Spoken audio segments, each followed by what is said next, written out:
Hello students, welcome to my YouTube channel Avishka knowledge point. आज मैं लेकर के बहुत ही शानदार क्लास है अनुवांशिकी, और ये एलडीसी एग्जाम के लिए भी बहुत अच्छा टॉपिक है। तो जो एलडीसी एग्जाम की तैयारी कर रहे हैं वो भी देखें, और अदर एग्जाम की तैयारी कर रहे हैं वो भी देखें। बहुत ही शानदार क्लास होने वाली है, आपको समझ नहीं है पूरी क्लास में, आपको पूरी अनुवांशिकी समझ आएगी। तो चलिए शुरू करते हैं क्लास अपनी आज की। अनुवांशिकी क्या होती है, यानी कि कुछ गुण जो होते हैं वो एक पीढ़ी से दूसरी पीढ़ी में चलते रहते हैं। कुछ ऐसे गुण होते हैं जो एक पीढ़ी से दूसरी पीढ़ी में चलते रहते हैं। मतलब जो माता पिता के गुण होते हैं वो बच्चों में कुछ आते हैं, इन गुणों को कहा जाता है आनुवंशिक गुण। वो गुण क्या कहलाते हैं? एक पीढ़ी से दूसरी पीढ़ी तक चलते हैं, उन गुणों को क्या कहा जाता है? आनुवंशिक गुण है कहते हैं। तो एक पीढ़ी से दूसरी पीढ़ी में जीवों के जो मूल गुणों का संचरण होता है या कुछ जीनों का स्थानांतरण होता है, उसे हम आनुवंशिकी कहते हैं, आनुवंशिकता कहते हैं, या हेरिडिटी शब्द जो है वो प्रयोग किया जाता है। कुछ गुण जो एक पीढ़ी से दूसरी पीढ़ी तक संचरित होते हैं, उन्हें आनुवंशिकता मान लो या वंशागति भी कहते हैं। अब आनुवंशिकी क्या होती है, जिसको जेनेटिक्स बोलते हैं, ये विज्ञान की एक शाखा है। क्या है? विज्ञान की एक शाखा है।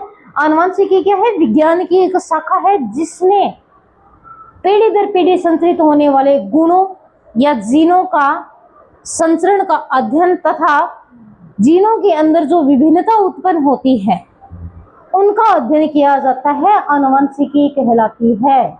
विज्ञान की वह शाखा जिसके अंतर्गत आनुवंशिक गुणों तथा विभिन्न प्रकार के जीवों में उत्पन्न हुई विभिन्नताओं का अध्ययन किया जाता है, उसे आनुवंशिकी कहते हैं। सबसे अधिक प्रयोग करने वाले आनुवंशिकी पर सबसे अधिक प्रयोग करने वाले वैज्ञानिक जो थे वो थे ग्रेगर जॉन मेंडल। इसलिए इनको क्या कहा जाता है? Father of genetics. इनको क्या कहा जाता है? Father of genetics. किसको कहा जाता है? आनुवंशिकी के पिता किसको कहा जाता है? ग्रेगर जॉन मेंडल को।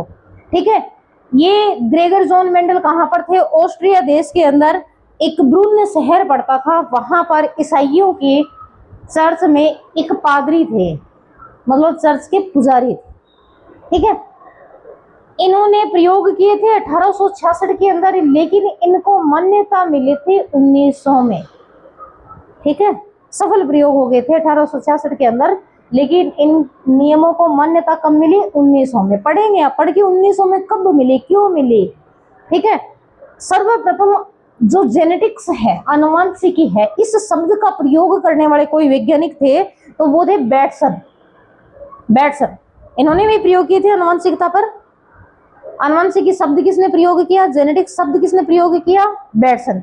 आनुवंशिकी पिता कौन है? Gregor John Mendel. आनुवंशिकी जो शब्द है वो एक ग्रीक वर्ड है जो जिसका अर्थ क्या होता है? जीन, और जीन का ट्रांसफर होता है, इसीलिए इसका नाम पड़ गया आनुवंशिकी। ठीक है, इसलिए इसका नाम क्या पड़ गया? आनुवंशिकी पड़ गया।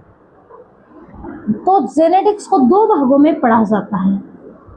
इस आनुवंशिकता को दो भागों में, यूं कहें कि इसके अंदर दो चीजों का अध्ययन किया जाता है। एक तो है वंशागति और दूसरी है विभिन्नता। एक तो क्या है? वंशागति है, और दूसरी क्या है? विभिन्नता। वंशागति, वंश जानेंगे, पीढ़ी दर पीढ़ी चलने वाला वंश की गति, ऐसे लक्षण जो पीढ़ी दर पीढ़ी संचरित होते हैं वो आनुवंशिक लक्षण कहलाते हैं। और ये जो प्रक्रिया होती है वो क्या कहलाती है? वंशागति या हेरिडिटी कहलाती है। यानी कि वंश के जो वंशों की जो गति है, यानी कि ऐसे गुण जो पीढ़ी दर पीढ़ी चलते हैं वो आनुवंशिक लक्षण होते हैं, और ये प्रक्रिया जो होती है वो क्या होती है? वंशागति कहलाती है। वंशागति शब्द जो है वो सर्वप्रथम प्रयोग करने वाले वैज्ञानिक थे स्पेंसन। वंशागति शब्द का सर्वप्रथम प्रयोग किसने किया? स्पेंसन ने किया था।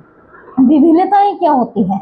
विभिन्नताएं क्या होती है? ज्यादातर ये लैंगिक जनन के अंदर उत्पन्न होती है। विभिन्नताएं मतलब अपन ये कह सकते हैं कि कोई भी बच्चा है वो सेम अपने माता या पिता की मतलब कॉपी नहीं हो सकता, उसमें दोनों के गुण होंगे सम्मिलित रूप से, तो वो क्या है? एक विभिन्नता है।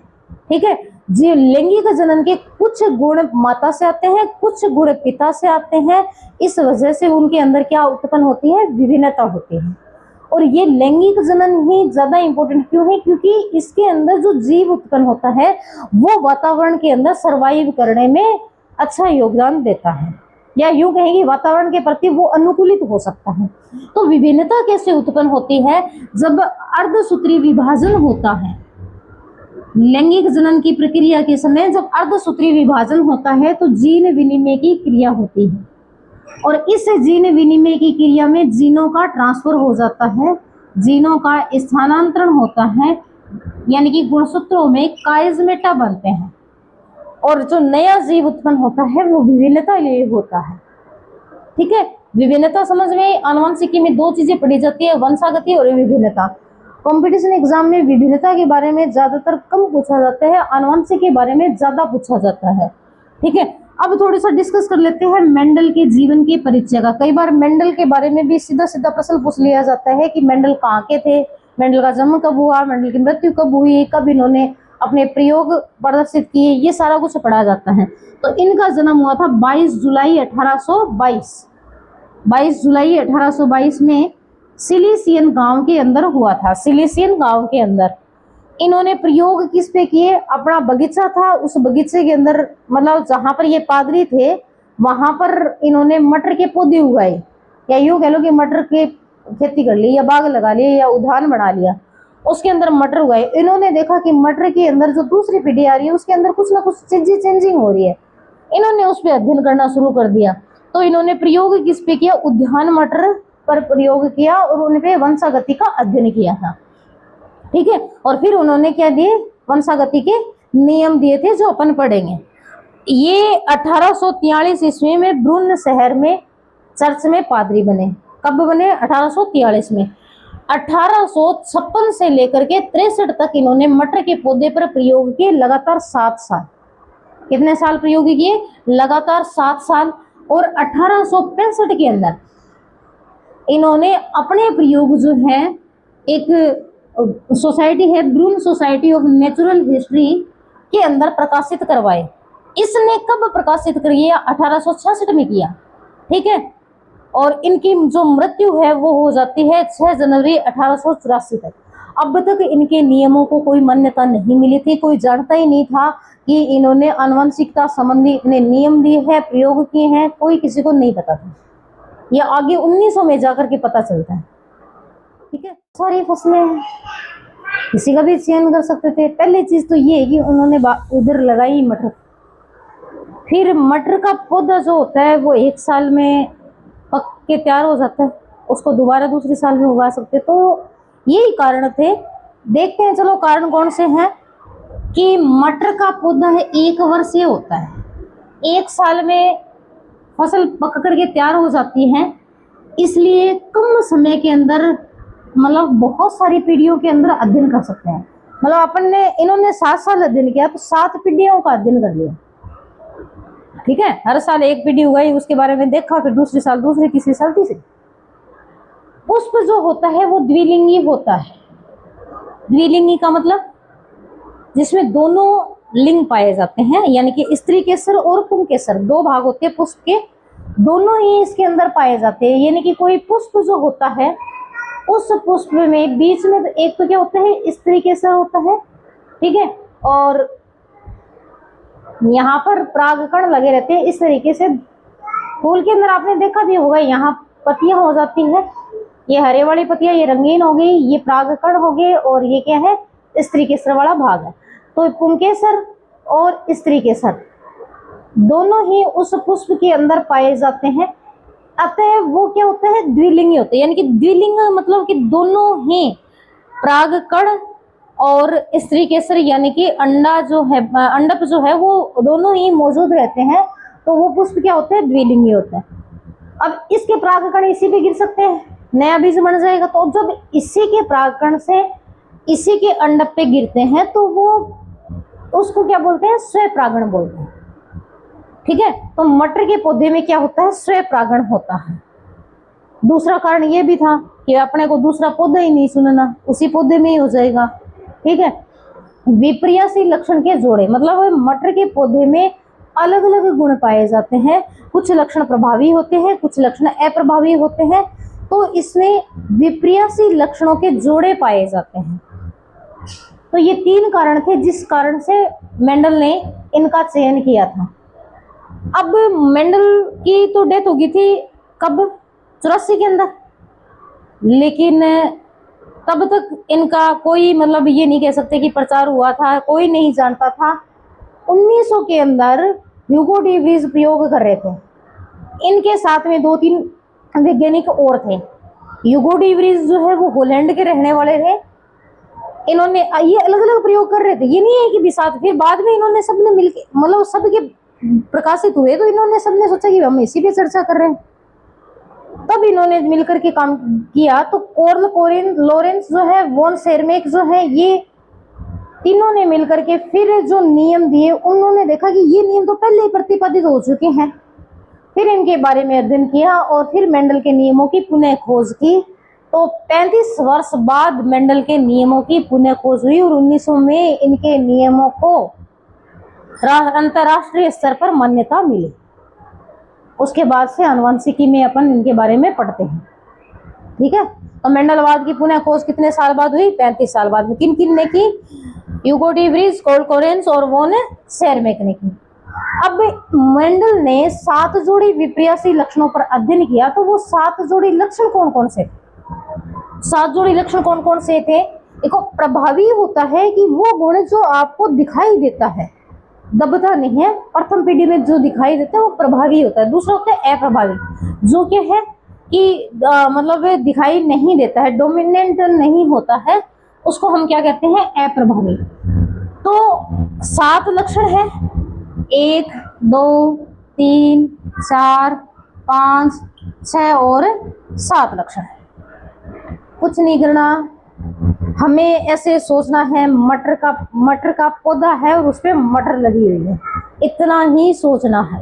आपके दिमाग में क्या होना चाहिए, मटर का पौधा है, हमने उगाया है, केवल कल्पना करनी है और उसके बारे में पॉइंट याद करने। देखना, पॉइंट मटर के पौधे से याद होंगे आपको, बिल्कुल एक्यूरेट तरीके से याद होंगे, कुछ नहीं करना है।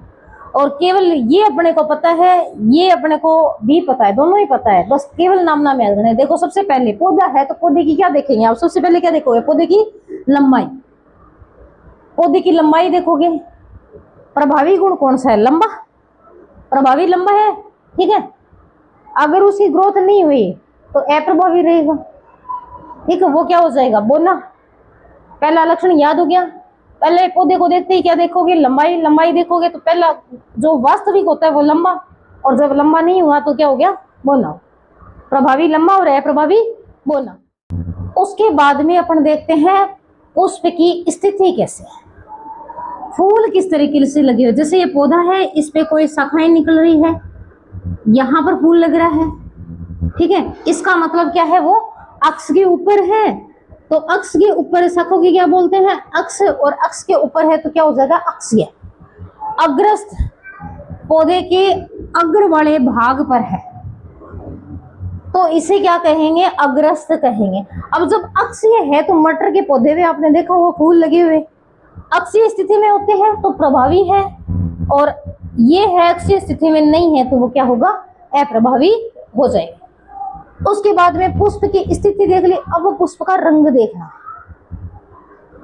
आपको पता है मटर के पौधे के पुष्प जो होते हैं उनके रंग जो होते हैं वो बैंगनी है तो क्या होगा, प्रभावी है, और सफेद है तो क्या हो जाएगा, अप्रभावी है। बैंगनी क्या रहेंगे, प्रभावी रहेंगे, ठीक है। 3 चीजें होगी, पौधे की सबसे पहले लंबाई देखी, फिर पुष्प कैसे लगे वो देखे, फिर फूल का रंग देखा। अब फूल के बाद में क्या आएगी, फली बनेगी ना फूल से, तो फली जो होती है, फली बन गई। फली यदि पूरी फुली हुई है मटर की, मतलब मटर का दाना भी अंदर पूरा भरेड़ा है, मटर फुली हुई है तो क्या है, वो प्रभावी है। और मटर के दाने कच्चे रह गए हैं, पके नहीं है, तो वो मटर फुली हुई नहीं होगी, तो उसे हम क्या कहेंगे, संकीर्ण, पिचकी हुई होगी, संकीर्ण। संकीर्ण का मतलब होता है पतला, है ना, पतला। उसके बाद में फली का आकार अपन ने देख लिया, उसके बाद फली का रंग देखो, रंग यदि आपने देखा हरा होता है तो डोमिनेंट है, और पीला हो गया है तो वो क्या है, अप्रभावी है। फली के अंदर क्या रहेंगे, बीज। बीज का आकार वास्तव में गोल होता है तो प्रभावी है, और झुर्रीदार है, छोटे बीज रहेंगे तो उसकी चारों ओर से झुर्री सी बढ़ जाती है, झुर्रीदार है तो अप्रभावी है। उसके बाद में बीज का रंग देखो पीला है, पकी हुई मटर का हल्का पीला सा कलर होता है तो क्या है, प्रभावी है, और ग्रीन रह गया है तो वो अप्रभावी है। बताओ मुश्किल है क्या, नहीं है। सबसे पहले पौधे को देखा, पौधे को देखा तो लंबा मुन्ना किया, उसके बाद फूल की स्थिति देखी, फूल की स्थिति देखी तो अक्षीय अग्रस्त हो गई, ठीक है। उसके बाद में फूल का रंग देखना है, फूल के रंग के बाद में फूल के बाद फली आएगी तो फली का आकार देखो, फिर फली का रंग देखो, फिर फली के अंदर बीज है तो बीज का आकार देखो और बीज का रंग देखो। बिल्कुल इजी है, ठीक है। पूछते हैं एग्जाम के अंदर। अब आती है कुछ शब्दावली के बारे में चर्चा करते हैं अपन कि मेंडल जो आनुवंशिकी है, आनुवंशिकी से संबंधित कई बार शब्दावली पूछी जाती है। जीन बहुत बार डिस्कस करते हैं, एक पीढ़ी से दूसरी पीढ़ी तक जो चलता है उसे क्या कहते हैं, जीन कहते हैं। ये जीन जो होता है वो एक लक्षण का नियंत्रण करता है, पर्टिकुलर जीन के द्वारा एक पर्टिकुलर लक्षण नियंत्रित होते हैं, ठीक है। हमारे माता पिता से जो जीन आए हैं उन जीनों के द्वारा पर्टिकुलर एक अंग का विकास हुआ है, पर्टिकुलर अपने अंदर भावनाओं का विकास हुआ है। वो एक जीन एक चीज एक लक्षण को कंट्रोल कर रहा है। तो परिभाषा क्या हुई, वह कारक जो एक लक्षण को नियंत्रित करता है जीन कहलाता है। ऐसा कारक जो एक लक्षण को नियंत्रित करता है जीन कहलाता है। मेंडल ने जीन शब्द का प्रयोग ही नहीं किया। मेंडल क्या शब्द प्रयोग करता है, कारक, फैक्टर, कारक यूज करता है। तो जीन शब्द का सर्वप्रथम प्रयोग किसने किया, फिर जीन शब्द किसने प्रयोग किया कि ये जीन है, कारक तो वैसे मान लेते हैं पर जीन प्रयोग करते हैं जॉनसन, जॉनसन बेबी, ठीक है। जॉनसन बेबी पाउडर वाला नहीं, जॉनसन ने किया था, ठीक है। प्रभावी लक्षण, ऐसे लक्षण जो प्रथम पीढ़ी में प्रकट होते हैं उन लक्षणों को प्रभावी लक्षण कहा जाता है। डोमिनेंट, ठीक है। अप्रभावी लक्षण जो प्रथम पीढ़ी में यानी कि F1 first generation F1 use किया जाता है। पहली पीढ़ी में जो लक्षण प्रकट नहीं होते हैं उन्हें अप्रभावी लक्षण कहा जाता है। हमें क्या कहते हैं, अप्रभावी लक्षण कहते हैं। आनुवंशिकी में अपन शब्दावली डिस्कस कर रहे हैं। अब एक नया शब्द है युग्म विकल्पी, या जिसको एलील्स कहा जाता है। युग्म का मतलब जोड़ा, जोड़े के दो विकल्प हो उसको क्या कहते हैं, युग्म विकल्पी। यानी कि कोई एक ऐसा लक्षण या कोई ऐसा लक्षण जिसके द्वारा कोई भी उस लक्षण को नियंत्रित करने वाला कोई भी जीन है वो दो विपरीत लक्षणों को प्रदर्शित करता है, ठीक है। किसी भी एक लक्षण को नियंत्रित करने वाला जीन जो है वो दो विपरीत स्वरूप में प्रदर्शित होता है, उसे हम क्या कहते हैं, युग्म विकल्पी कहते हैं। जैसे मान के चलिए कि कोई लंबा पौधा है और कोई बोना पौधा है, एक प्रभावी हो गया और एक अप्रभावी हो गया, तो ये दोनों क्या है, ये दोनों एलील है, ये दोनों एक साथ से हो गए। प्रथम पीढ़ी प्राप्त होगी तो उसमें प्रभावी और अप्रभावी दोनों गुण एक साथ प्रदर्शित होते हैं, तो ये क्या कहलाते हैं, एलील्स, यानी कि जोड़े, विपरीत लक्षणों के जोड़े, ठीक है। अब आता है सम युग्म विकल्पी। सम का मतलब समान, युग्म का मतलब जब कोई भी लक्षण को नियंत्रित करने वाले जो एलील्स है वो समान होंगे, जैसे टी है, स्मॉल टी है, कैपिटल वाई है, ये सारे क्या है, वाई पीले के लिए प्रयोग किया जाता है, येलो के लिए प्रयोग किया जाता है, ठीक है। विषम युग्म विषम युग्म विकल्पी का मतलब होता है जब एलील्स जो होते हैं वो असमान हो जाते हैं। किसी लक्षण को नियंत्रित करने वाले जीन के एलील्स जो है वो अलग अलग होते हैं, उन्हें हम कहते हैं विषम युग्म विकल्पी। ये द्वितीय पीढ़ी के दौरान देखने को मिलता है, जैसे टी कैपिटल और टी स्मॉल, ठीक है। ये दूसरी पीढ़ी के अंदर देखने को मिलेगा। विषम युग्मजी जो कंडीशन है वो द्वितीय पीढ़ी में दिखाई देती है। उसके बाद आता है लक्षण प्रारूप। लक्षण का मतलब बाहर से दिखने वाले, प्रारूप का मतलब संरचना। जो संरचना बाहरी पौधों को देख करके लिखी जाती है उसे कहते हैं लक्षण प्रारूप। इसको फिनोटाइप कहते हैं इंग्लिश के अंदर, ठीक है। यानी कि वे गुण जो किसी पौधे में बाहर से दिखाई देते हैं उन्हें लक्षण प्रारूप कहते हैं, ठीक है।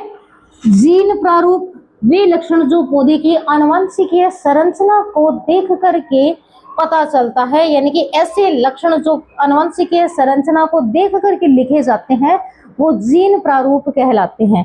उनकी जीनीय संरचना को लिखा जाता है, इनको जीनोटाइप कहते हैं। जैसे अपन पढ़ेंगे प्रथम पीढ़ी और द्वितीय पीढ़ी में कि ये इस तरीके से जो इनकी संरचना है इनको देख करके जो लिखेंगे वो क्या होगा, जीन। जीन का मतलब जीन, ठीक है, जीन कैसे हैं उसके अंदर वो लिखना है। अब बात करते हैं पीढ़ी की। अपने मतलब इसके अंदर मेंडल के प्रयोग करेंगे, दो ही प्रयोग करेंगे अपन, तो इसके अंदर कौन सी चीजें आएंगी।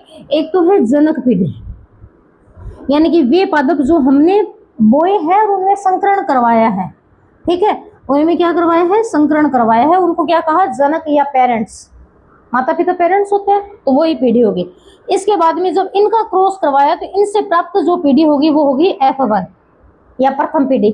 F1 के पौधे से इनके बीच में संकरण करवाया तो जो पौधे प्राप्त हुए उसको कहा द्वितीय पीढ़ी या F2 पीढ़ी। तो 3 पीढ़ियों के बारे में अपने को अध्ययन करना है। संकरण क्या होता है?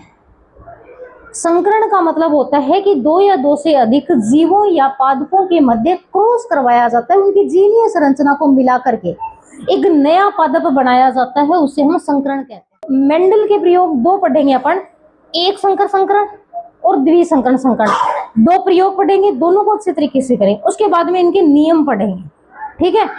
तो आपको क्या करना है कि इसके बारे में डिस्कस करना और फिर मेरे को कमेंट करके बताना कि आपको कौन सा टॉपिक और पढ़ना है। प्लीज कमेंट कीजिए, ठीक है। लाइक करें, सब्सक्राइब भी करो और शेयर भी करो ताकि ज्यादा से ज्यादा बच्चे जुड़ सके और मैं पढ़ा सकूं आपको। नेक्स्ट क्लास में हम इसके प्रयोग और नियम करेंगे। Thank you very much.